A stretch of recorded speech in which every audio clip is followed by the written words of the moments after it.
नमस्तेऽस्तु महामाये श्रीपीठे सुरपूजिते शङ्खचक्र गदाहस्ते महालक्ष्मी नमोऽस्तुते।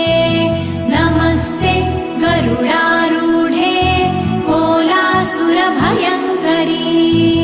सर्वपाप हरे देवी महालक्ष्मी नमोऽस्तुते।